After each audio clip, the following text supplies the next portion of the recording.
বাংলাদেশে হঠাৎ করে পেঁয়াজ রপ্তানি বন্ধ হয়ে যাওয়ায় ভারতের সীমান্তবর্তী অঞ্চলগুলোতে সৃষ্টি হয়েছে বিপর্যয়কর অবস্থা। মালদহ, হিলি ও আশেপাশের এলাকায় মজুত রাখা প্রায় 30,000 মেট্রিক টন পেঁয়াজ পচে নষ্ট হওয়ার পথে। এতে কোটি কোটি টাকার ক্ষতির মুখে পড়েছেন ভারতীয় পাইকারি ব্যবসায়ীরা। বাংলাদেশ থেকে আমদানি বন্ধের 1 মাসের মধ্যেই বিপাকে পড়েছে সীমান্তবর্তী ব্যবসায়ীরা। তাদের দাবি, বাংলাদেশ যদি এরকম সবকিছু বন্ধ করে দেয় তাহলে আমাদের জীবিকাই বন্ধ হয়ে যাবে। মোদী সরকারকে দ্রুত সমাধান করতে হবে। দীর্ঘদিন ধরে ভারত নানা সময় বাংলাদেশকে রপ্তানি বন্ধের ভয় দেখালেও এবার উল্টো চিত্র। বাংলাদেশ নিজে থেকেই পেঁয়াজ সহ কয়েকটি পণ্য আনা বন্ধ করার পরই ভারতের বাজারে নেমে এসেছে নেতিবাচকের প্রভাব।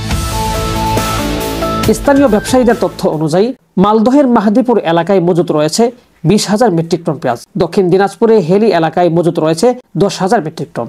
2 মাস আগেও এই দুই বন্দর দিয়ে প্রতিদিন শতাধিক ট্রাক পেঁয়াজ যেত বাংলাদেশে। ভবিষ্যৎ সরবরাহ নিশ্চিতের আশায় ব্যবসায়ীরা বড় অঙ্কে পরিবহন ও মজুত করেন, কিন্তু হঠাৎ রপ্তানি বন্ধের ঘোষণা তাদেরকে ফেলে মহাবিপদে। প্রায় আমি 60-70 গাড়ি পেঁয়াজ এসেছিলাম, 2টা গোডাউনে রেখেছিলাম স্টক। মানে আজ খুলবে কাল খুলবে করতে করতে এখন পর্যন্ত পেঁয়াজ এলো না। বাংলাদেশের বরাত পেয়ে আমরা নাসিক থেকে পেঁয়াজ তুলেছি, কিন্তু বন্দরে এসে শুনি রপ্তানি বন্ধ। এখন পচে যাওয়ার ভয়ে 2 রুপি করে বিক্রি করতে হচ্ছে। এদিকে কলকাতা শহরের ভালো মানের পেঁয়াজ 25 থেকে 30 রুপি করে বিক্রি হলেও সীমান্তে পড়ে থাকা পেঁয়াজ পানির দামে বিক্রি হচ্ছে। ঘুজাডাঙ্গা ও পেট্টাপোল বন্দর এলাকার ব্যবসায়ীরা বেশি মজুত না করায় তারা বড় ক্ষতির হাত থেকে বাঁচতে পেরেছেন। পেট্টাপোল ক্লিয়ারিং এজেন্ট অ্যাসোসিয়েশনের দাবি, বর্তমানে পেট্টাপোল বা ঘুজাডাঙ্গায় পেঁয়াজ বোঝায় কোনো ট্রাক আটক নেই। বাংলাদেশের বাজার নিয়ন্ত্রণ নীতি ও অভ্যন্তরীণ সিদ্ধান্তের প্রভাবে এবার ক্ষতির মুখে পড়েছে ভারতীয় সীমান্ত এলাকার ব্যবসায়ীরা।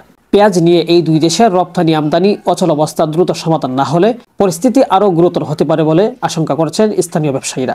যেটা ওইটা 8 টাকা 10 টাকা, এখন কি করবে? বাংলাদেশ এক্সপোর্ট করার কথা ছিল, কিন্তু সরকার এক্সপোর্ট করলো না বাংলাদেশ। এখন কি করবে? তাই এখন বাধ্য, এখন পচে যাচ্ছে। এত শুকনা মাল না যে রেখে দিবে, ওই জন্য 2 টাকা কিলো 1 টাকা কিলো আমরা সব কিনে নিচ্ছি। আমাদের কস্টিং প্রায় 23 টাকা, আর 1 টাকা লেবার প্রসেসিং গোডাউন খরচ 24 টাকা। এখন গোডাউনে স্টক থাকার পর পেঁয়াজ কিছুটা ড্যামেজ হয়েছে, সেটাকে ড্রেসিং করে। শেখ সাদি, বিডিএস নিউজ।